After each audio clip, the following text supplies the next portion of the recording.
Hi friends, இன்றைக்கி December 7ஆம் தேதி சனிக்கிழமை. இன்றைக்கி பாகியலட்சுமி சீரியலில் என்ன நடக்குதுன்னு சொல்லிட்டு பார்த்தீங்கன்னா, நேற்று வந்து கோபி வந்து சொல்லிடுறாரு, நான் அம்மா வீட்டுக்கே போகிறேன் அப்படின்னு சொன்னதும் ராதிகாவுக்கு கோவம் வந்துடுது. அப்படியே பாக்யா வந்து கோபியை பார்த்து முறைச்சிட்டு பாக்யாவும் எழிலும் வெளியில் வந்துடுறாங்க. இங்கே வந்து பார்த்தீங்கன்னா டிஸ்சார்ஜ் சம்மரி எல்லாமே ரெடியாக இருக்குது. வந்து பாக்யா வெளியில் வந்ததுக்கப்புறமும் சொல்கிறாங்க, அத்தை நான் சொன்னால் கேளுங்க, நான் வீட்லேயே வந்து எவ்வளோ தடவை சொன்னேன், அவரை வந்து வீட்டுக்கு கூட்டிகிட்டு வரக்கூடாதுன்னு சொல்லிட்டு, அவர் வந்து ராதிகா கூட தான் போகணும் அப்படின்னு சொல்லிட்டு சொல்கிறாங்க. அதெல்லாம் முடியாது. இதோ பாருமா, இது வந்து என் பையனோட உயிர் சம்மந்தப்பட்ட விஷயம், அதனால தயவு செஞ்சு உன்னை கையெடுத்து கும்பிட்டு கேட்டுக்கிறேன், என் பையனை மட்டும் எப்படியாவது உயிரோடு இருக்க விடு. இப்படி ஆளுக்கு வந்து பிரச்சனை பண்ணிட்டு இருக்காதீங்க. ஏற்கனவே வந்து உங்கள் மாமா வேற இல்லை, நான் எனக்கு வந்து கோபியாவது வேணும் அப்படின்னு சொல்லிட்டு சென்டிமெண்ட்டாக பேசிடுறாங்க. உனக்கு வேணா இஷ்டம் இல்லைன்னா சொல்லு, நாங்கள் வேணா தனியாக வீடு எடுத்து தங்கிக்கிறோம் அப்படின்றாங்க பாட்டி. சரின்னு சொல்லிட்டு பாக்யா வந்து விட்டுருந்தா தெரிஞ்சிருக்கும். எழிலுமே சொல்லி பார்க்குறாரு, பாட்டி நீங்கள் பண்ணுறதெல்லாம் ரொம்ப அநியாயம் பாட்டி, எப்படி வந்து அம்மா வந்து அந்த வீட்டில் இருக்க முடியும் அப்படின்னு சொல்கிறாங்க. அதெல்லாம் வந்து மனசு வச்சா இருக்கலாம் அப்படின்னு சொல்லிட்டு அவங்க பாட்டிக்கு அவங்க வேலையை அவங்க பார்த்துட்ருக்காங்க. பார்த்தா இப்போ வந்து செழியன்னு பாட்டி கோபி இவங்கெல்லாம் வந்து காரில் வந்து ஏறிடுறாங்க. இனியா வந்து வெளியே போய் நின்று, அம்மா நீ வரலையா, வாமா போகலாம் அப்படின்னு சொல்கிறாங்க. பாக்யா வந்து எதுவுமே பேசாமல் அமைதியாக எழிலோட நின்றுட்டுருக்காங்க. சரி நீ வந்து ரெஸ்டாரண்ட் போறியா, சரி நீ ரெஸ்டாரண்ட் போகிறதா போ, நாங்கள் வந்து டேடியை கூட்டிகிட்டு வீட்டுக்கு போகிறோம் அப்படின்னு சொல்லிட்டு ரொம்ப கூலாக 4 பேர் வந்து கிளம்பி போகிறாங்க. உடனே வந்து, அம்மா என்னம்மா இதெல்லாம், நான் சொல்கிறத வந்து கேளுமா, நீ வந்து அந்த வீட்டில் வந்து இருக்க வேண்டாம், நீ பேசாமல் வந்து எங்கள் வீட்டுக்கு கிளம்பி வந்துடு, என் கூட வந்து தங்கிருமா, அவர் வந்து அங்கே கிளம்பி போனதுக்கப்புறம் நீ வந்து அங்கே போவியா, அது வரைக்கும் அவங்க என்னவோ பண்ணிட்டு போகிறாங்க அப்படின்னு சொல்லிட்டு எழில் வந்து சொல்கிறாங்க. இல்லைடா அதெல்லாம் வேண்டாம், அதெல்லாம் ஒன்றும் சரி வராது, நான் வீட்டில் போய் மறுபடியும் பாட்டிகிட்ட வந்து பேசி பார்க்குறேன், இதுக்கு ஏதாவது பண்ணியே ஆகணும், இப்படியெல்லாம் விட முடியாது அப்படின்றாங்க. சரி வா, நான் வந்து உன்னை கொண்டு போய் வீட்டில் விட்டுறேன் அப்படின்னு சொல்கிறாங்க. இல்லை வேண்டாம், நீ கிளம்ப, நான் பார்த்துக்கிறேன் அப்படின்னு சொல்கிறாங்க. உடனே எழில் கிளம்புனதும் பார்த்தீங்கன்னா இந்த பக்கம் உடனே ராதிகா வந்து வராங்க. ராதிகா வந்து வந்ததும் இப்போ உங்களுக்கு சந்தோஷம் தானே அப்படின்றாங்க. என்ன நீங்கள் எப்படி சொல்கிறீங்க அப்படின்றாங்க பாக்யா. உடனே வந்து எல்லாரும் சேர்ந்து ட்ராமா பண்ணி, நீங்கள் வந்து இப்போ கோபி உங்கள் வீட்டுக்கு கூட்டிகிட்டு போகிறீங்கல்ல, நீங்கள் என்ன சொன்னீங்க, டிஸ்சார்ஜ் ஆகி போகும்போது கோபி வந்து என் கூட தான் வருவாருன்னு சொன்னீங்கல்ல, ஆனால் இப்போ என்னென்னா உங்கள் வீட்டுக்கு தானே கிளம்பி போயிருக்காங்க, நடிக்காதீங்க பாக்யா அப்படின்றாங்க. என்னை பார்த்தா உங்களுக்கு நடிக்கிற மாதிரி தெரியுதா அப்படின்றாங்க பாக்யா. என்னதான் நீங்கள் வந்து கோபி மேலே வெறுப்பாக இருக்கிற மாதிரி இருந்தாலும், கோவமாக இருக்கிற மாதிரி காட்டினாலும், உங்களுக்கு இன்னும் அவர் மேலே அன்பு இருந்துகிட்டே தான் இருக்குது. அதனால தானே வந்து அவர் ஐசியூலேருந்து ரூமுக்கு வர வரைக்கும் கூட நீங்கள் வீட்டுக்கே போகாமல் இங்கேயே வந்து இருந்துட்டு இருந்தீங்க. இப்போ வந்து உங்கள் வீட்டுக்கும் அவரை வந்து கூட்டிகிட்டு போயாச்சு, இதுலேருந்தே நல்லா தெரியலையா உங்களுக்கு அப்படின்னு சொல்கிறாங்க. உடனே பாக்யா வந்து சொல்கிறாங்க, அதை பாருங்கள், இவ்வளோ நேரம் எங்கள் வீட்டு ஆளுங்க கிட்ட உங்களுக்காக தான் நான் வந்து சண்டை போட்டேன், இப்போயும் உங்களுக்கு தான் நான் வந்து சப்போர்ட் பண்ணிகிட்ருக்கேன். ஆனால் நீங்கள் வந்து அதை புரிஞ்சிக்காமல் நான் வந்து என்னமோ அவரை வீட்டுக்கு கூட்டிகிட்டு போகிற மாதிரி வந்து சொல்லிட்டு இருக்கீங்க. எனக்கு அதில் கொஞ்சம் கூட உடன்பாடே கிடையாது. என்னோட ஸ்டாண்ட் வந்து இதுதான். நீங்கள் புரிஞ்சுக்கிறதுனா புரிஞ்சுக்கோங்க, இல்லை புரிஞ்சிக்கலன்னா உங்களுக்கு எப்படி தோணுதோ நீங்கள் வந்து அப்படி நினச்சிக்கோங்க. எல்லாருக்கிட்டையும் என்னால் வந்து ஒவ்வொரு தடவையும் வந்து நிரூபிச்சுட்டு இருக்க முடியாது அப்படின்ட்டு பாக்யா வந்து கோபமாக பேசிட்டு அவங்க வந்து கிளம்பிடுறாங்க.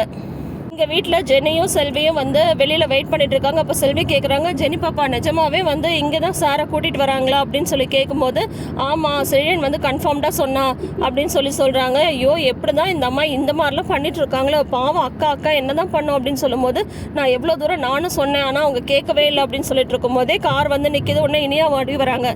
அக்கா டேடி வந்து கூட்டிகிட்டு வந்தாச்சு, டேடி மறுபடியும் நம்ம வீட்டுக்கே வந்துட்டாரு அப்படின்ட்டு இனியா வந்து சொல்கிறாங்க. உடனே பாட்டி வந்து, வாப்பா கோபி மெல்ல வாப்பா அப்படின்னு சொல்லிட்டு கூட்டிகிட்டு வராங்க. கூட்டிகிட்டு வந்து, ஜெனி நீ போய் ஆரத்தி கரைச்சி எடுத்துகிட்டு வா அப்படின்னு சொல்கிறாங்க. எனக்கு ஆரத்தி கரைக்கெல்லாம் தெரியாது அப்படின்றாங்க ஜெனி. இது கூட தெரியாது அவனுக்கு, நான் சொல்கிற மாதிரி செய்யி, ஒரு தட்டில் மஞ்சத்தூள் போட்டு சுண்ணாம்பு போட்டு அப்படின்னு சொல்கிறாங்க. அதில் நீங்களே செஞ்சுக்கோங்க பாட்டி அப்படின்னு சொல்லிட்டு ஜெனி வந்து டக்குன்னு கோச்சிட்டு உள்ளே போயிடுறாங்க. அதுக்கப்புறம் பாட்டி வந்து செல்விட்ட சொல்கிறாங்க, திடீர்னு ஆரத்தி கரைக்க சொன்னால் கற்பூரம் வெத்தலைக்கெலாம் எங்கே போகிறது அப்படின்னு சொல்லிட்டு கேட்குறாங்க. உடனே அதெல்லாம் வாங்கி வச்சாச்சு, போய் கரைச்சிட்டு வா அப்படின்னு சொல்கிறாங்க. உடனே வந்து இல்லைம்மா அது வந்து அப்படின்னதும், சும்மா வேணும்னே எல்லாம் வந்து பிரச்சனை பண்ணிட்டு இருக்கீங்கல்ல, நானே போய் கரைச்சி எடுத்துகிட்டு வரேன் அப்படின்னு சொல்லிட்டு அவங்களே கரைச்சி எடுத்துகிட்டு வந்து ஆரத்தியும் எடுத்து கோபியை வந்து வீட்டுக்குள்ளார கூட்டிகிட்டு வந்துடுறாங்க. உள்ளே வந்தது கோபி வந்து அவங்க அப்பாவோட ஃபோட்டோவை பார்த்து ஃபீல் பண்ணிட்டு இருக்காரு. அதுக்கப்புறம் வந்து கோபியை வந்து பாட்டியோட ரூம்லேயே வந்து தங்க வச்சிடுறாங்க. தங்க வச்சுட்டு பாட்டி செழியனு இனியா இவங்கெல்லாம் வந்து உட்காந்துட்டு இருக்காங்க. அப்போ இனியா வந்ததும் கேட்குறாங்க, உங்கள் அப்பா தூங்கிட்டானா அப்படின்னதும், டேடி தூங்கிட்டாரு அப்படின்ட்டு இனியா வந்து சொல்கிறாங்க. அதுக்கப்புறம் பாட்டி எழுந்து கிச்சனுக்கு போனால் அங்கே வந்து ஜெனி வந்து திட்டுறாங்க. எவ்வளோ தூரம் ஆண்டி வந்து சொன்னாங்க, ஏன் பாட்டி நீங்கள் வந்து இந்த மாதிரி பண்ணீங்க, எதுக்கு இப்போ அங்கிள் எங்கே கூட்டிகிட்டு வந்தீங்க அப்படின்னு சொல்லிட்டு கேட்குறாங்க. கேட்கும் போது இந்த பாரு, இது வந்து என் பையன் சம்மந்தப்பட்ட விஷயம், இதில் வந்து நான் என்ன முடிவெடுக்கிறேனோ அதுதான், கோபி வந்து இங்கே தான் இருப்பான் அப்படின்னு சொல்லும்போது உடனே வந்து அப்போ ஆண்டி பாவம் இல்லையா அப்படின்னு சொல்கிறாங்க. பாவம் தான், நான் இல்லைன்னு சொல்லவே இல்லை, ஆனால் இப்போ அவளை விட என் பையன் தான் பாவம், எனக்கு என் பையனோட உயிர் தான் முக்கியம் அப்படின்னு சொல்லிட்டு பாட்டி வந்து போயிடுறாங்க.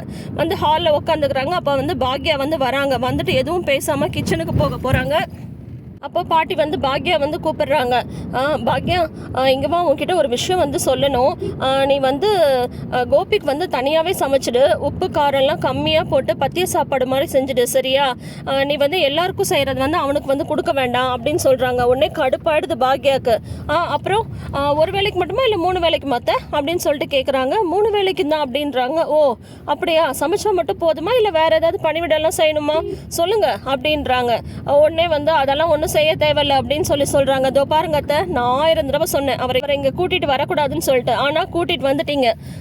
இப்போது நீங்கள் அவர் இனிமேல் இந்த ரூமை விட்டு வெளியில் வராமல் நீங்கள் வந்து பார்த்துக்கோங்க, அவ்வளோதான்.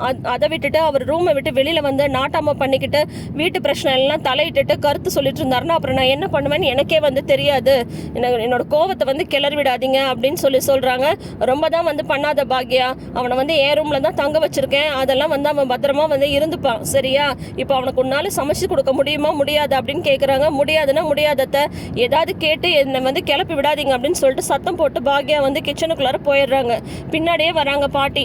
உன்னை கல்யாணம் ஆகி வர வரைக்கும் என் பையனை நான் தான் பார்த்துக்கிட்டேன், இதுக்கு மேலேயும் என்னால் என் பையனை பார்த்துக்க முடியும், நீ ஒன்றும் செய்ய தேவையில்லை அப்படின்னு சொல்லிட்டு போயிடுறாங்க. அங்கே பார்த்தீங்கன்னா கமலாவும் மையமும் கோபி வந்து டிஸ்சார்ஜ் ஆகி வருவாங்கன்னு எதிர்பார்த்துட்டு இருக்காங்க. ராதிகா மட்டும்தான் வராங்க. மாப்பிள்ளை இங்கே வெளியில் நிற்கிறாரா, நான் போய் ஆரத்தி கரைச்சி எடுத்துகிட்டு வரேன் அப்படின்றாங்க. அதெல்லாம் தேவையில்லை அப்படின்றாங்க. ஏண்டி அப்படி சொல்கிற அப்படின்றாங்க. டிஸ்சார்ஜ் பண்ணியாச்சு இல்லை இன்னும் பண்ணலையே அப்படின்றாங்க. அதெல்லாம் பண்ணியாச்சு அப்படின்றாங்க. அப்புறம் என்ன, மாப்பிள்ளை இங்கே வெளியில் நிற்கிறாரா அப்படின்னு சொல்லிட்டு கேட்குறாங்க. அவர் இங்கே வரல, அவர் வந்து அவங்க அம்மாவோட அங்கே போயிட்டாரு அப்படின்னு சொல்கிறாங்க. என்ன சொல்கிற நீ, என்ன விளையாடுறியா? இதுக்கு தான் நான் அப்பயே சொன்னேன் ஹாஸ்பிட்டலுக்கு வந்து நான் கூட வரேன், இல்லைனா அவங்க ஏதாவது ட்ராமா பண்ணுவாங்கன்னு சொன்னேன், கேட்டியா நீ அப்படின்னு சொல்கிறாங்க. நானும் எவ்வளவோ தூரம் சண்டை போட்டேன், ஆனால் கோபியே வந்து எங்கள் அம்மா கூட போகிறேன்னு சொன்னதுக்கப்புறம் நான் என்ன பண்ண முடியும்? அவருக்கு எப்போ வரணும்னு தோணுதோ அப்போ வரட்டும், அவருக்கு வந்து குணமானதுக்கப்புறம் தான் அனுப்புவேன்னு சொல்லிட்டு அவங்க வந்து கூட்டிகிட்டு போயிட்டாங்க அப்படின்றாங்க ராதிகா. இதை வந்து நான் இப்படியே விட போகிறதில்ல, என்ன ஏதுன்னு கேட்டு வர அப்படின்னு சொல்லிட்டு கமலா வந்து சொல்கிறாங்க. அதெல்லாம் வேண்டாம்மா, பிரச்சனை எல்லாம் எதுவும் வேண்டான்னு ராதிகா வந்து சொல்கிறாங்க. ஆனால் கமலா வந்து என்ன ஓவராக அந்த அம்மா வந்து ஆடிட்டு இருக்கா, நானும் வந்து போனா போகுதுன்னு சொல்லி பார்க்குறேன், ரொம்ப தான் பண்ணிட்டு இருக்காங்க, நான் இப்பயே போய் என்ன ஏதுன்னு கேட்டு வரேன், நீ பேசாம வர அப்படின்னு சொல்லிட்டு போகிறாங்க. உடனே ராதிகா வந்து சைலண்ட்டாக உட்காந்துட்டு இருக்கிறத பார்த்துட்டு மையும் வந்து சொல்கிறாங்க, டேடி அங்கே போனால் போயிட்டு போகிறாரு மம்மி, நீங்கள் ஒன்றும் ஃபீல் பண்ணாதீங்க, உங்கள் கூட எப்பயுமே நான் இருக்கல அப்படின்னு சொல்கிறாங்க. இங்கே வந்து பார்த்தீங்கன்னா அப்போ தான் பாக்யா, செல்வி, ஜெனி 3 பேரும் வெளியில் உட்காந்து பேசிட்டு இருக்காங்க. பாட்டி பண்றது கொஞ்சம் கூட சரியில்லை ஆண்டி, கொஞ்சம் கூட வந்து எதையுமே நினைச்சு பார்க்க மாட்டேன்றாங்க. செழியன் வந்து என்கிட்ட நல்லா தனியா மாட்டினான், நல்லா வந்து அவனை திட்டி விட்டுட்டேன் அப்படின்னு சொல்றாங்க. செழியன் தம்பியை திட்டி என்ன பாப்பா பண்றது, அம்மா சொல்ற மாதிரியே செழியன் தம்பியும் ஆடிட்டு இருக்கு அப்படின்னு சொல்லிட்டு சொல்றாங்க. இதை வந்து இப்படியே விட போறது கிடையாது, எவ்வளவு சீக்கிரம் அவர் இங்க இருந்து கிளம்பணுமோ கிளப்பியே ஆகணும் அப்படின்னு சொல்லிட்டு பாக்யா சொல்லிட்டு இருக்கும் போது, ஆமாக்கா சார் மட்டும் இங்க இருந்தாருன்னா தேவையில்லாம அந்த அம்மா வந்து பிரச்சனை தான் பண்ணும் அப்படின்னு சொல்லி வாய மூடல. உடனே வந்து பார்த்தா கமலா வர்றதை பார்த்துடுறாங்க. தோ சொல்லி முடிக்கல பாருதா, பிரச்சனை வருது பாரு அப்படின்றாங்க. உடனே கமலா வந்து பயங்கரமாக முறைக்கிறாங்க பாக்யாவை. அப்போ வந்து செல்வி வந்து கேட்குறாங்க, என்னம்மா பார்வையிலே எரிச்சிடுவீங்க போல இருக்கு, எதுக்கு அக்கா இப்படி முறைக்கிறீங்க அப்படின்றாங்க செல்வி. உடனே வந்து என்ன நினச்சதை வந்து சாதிச்சிட்டல, என்ன ஓவர் திமிரா இருக்கியா, யாரை கேட்டு மாப்பிள்ளையை வந்து இங்கே கூட்டிகிட்டு வந்து அப்படின்றாங்க. உடனே பாக்யா வந்து சொல்கிறாங்க, ஷோ பேசாதீங்க, உங்களுக்கு என்ன, உங்கள் மாப்பிள்ளை வந்து இங்கே கூட்டிகிட்டு வந்தது தானே பிரச்சனை, அவர் இங்கே வந்ததுக்கும் எனக்கும் எந்த சம்மந்தமும் கிடையாது, நீங்கள் அதை பற்றி ஏதாவது பேசணுன்னா உங்கள் மாப்பிள்ளையோட அம்மா வந்து உள்ளதாக இருக்காங்க, அவங்க கிட்ட போய் பேசுங்க அப்படின்னு சொல்லிட்டு பாக்யா வந்து சொல்லிடுறாங்க. உடனே இவங்க வந்து முறைச்சிக்கிட்டே உள்ளே போகிறாங்க. அதோட இன்னைக்கு எபிசோடை வந்து முடிச்சிருக்காங்க. ஸோ இனி அடுத்தது என்ன நடக்குதுன்னு சொல்லிட்டு வெயிட் பண்ணி பார்ப்போம். தொடர்ந்து எபிசோடுக்கு சேனலை சப்ஸ்கிரைப் பண்ணிக்கோங்க, நோட்டிஃபிகேஷன் பெல் ஐக்கானில் ஆல் சிம்பிள் கிளிக் பண்ணிக்கோங்க. தேங்க்யூ.